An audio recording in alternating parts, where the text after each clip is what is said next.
Hey, it's Mark Spencer from Ripple Training here with a tip on how to use the RT color balance effect, which is part of the Ripple Tools collection for Final Cut Pro 10. So here we are in Final Cut Pro 10. Here we are in the Titles browser in the Ripple Tools collection where we have 12 different tools. And the focus of this short video is on RT color balance. So I'm going to mark a clip that I want to apply it to. I'll hit X, select RT color balance, press Q. And now that title effect is matching that clip exactly. So I'll select it and we'll take a trip up to the title inspector. Now, this is basically an alternative to using the color board that's built into Final Cut Pro for color correction. Color board's great, and this is just another way that you can do color correction. And it really uses the traditional color wheel approach to doing so. So in the inspector, you can see first we have some show quick tips that you can enable just to get some information that you can reference. Once you don't have to go back to the video, you've got really some information here. I'll turn that off. And then the key part of this is these three controls: shadows, midtones, and highlights. So you're able to color correct the shadows, midtones, and highlights of your clip independently, although there's certainly some overlap. And it works like this. Each of these has a color swatch.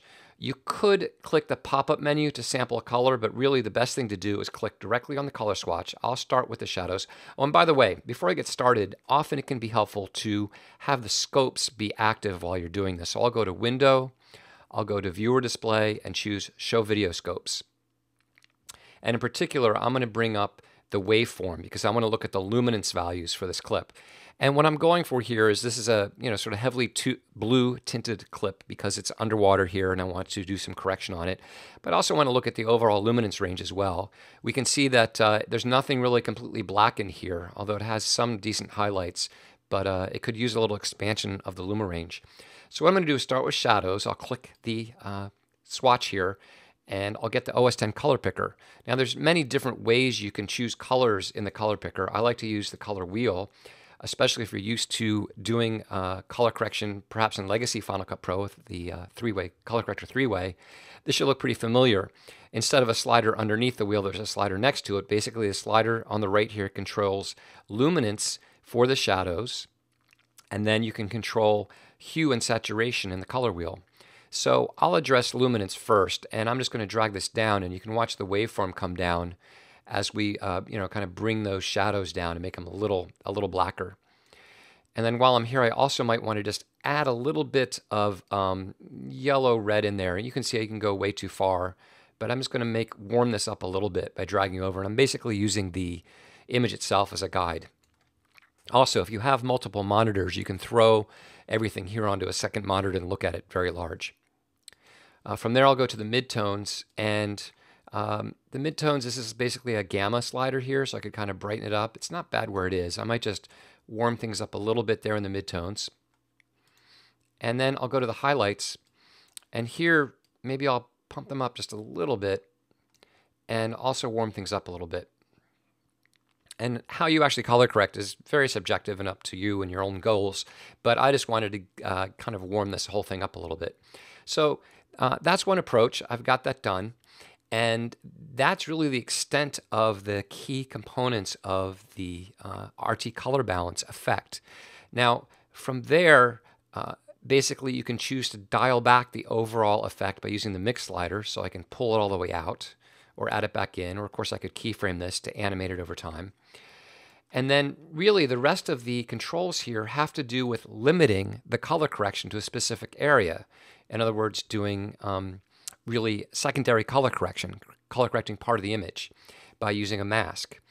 Before I get there, I might just switch back over to the vector scope to check my luminance, my saturation. And my overall saturation is quite high here, so I might want to dial that down. You really need to go into each of these, and if you want to pull saturation down, you're basically moving towards the center of the wheel, and you can see which one affects it the most. I suspect it's going to be in the highlights. There, pull that down a little bit in there.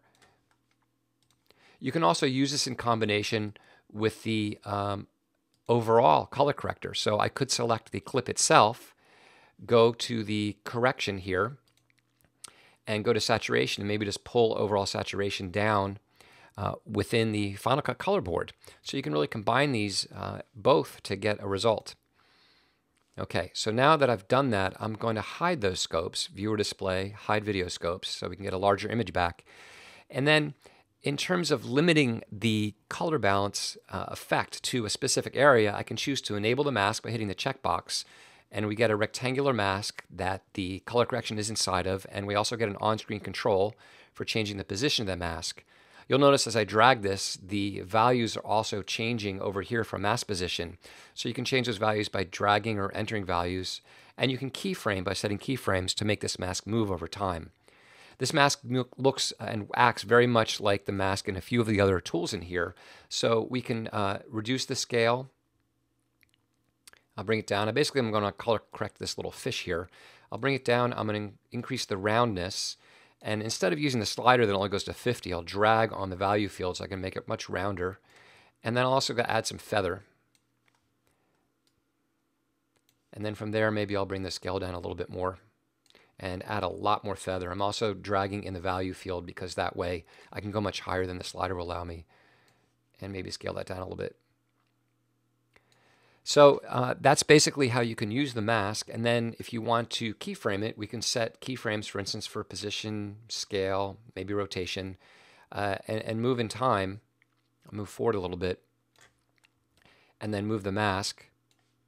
Move forward a little bit more, and move the mask. And of course, we would need to then modify it a little bit there. But if I now play over that part, you can see the mask moves with the fish, and we can create a rough mask around a color-corrected portion of the frame.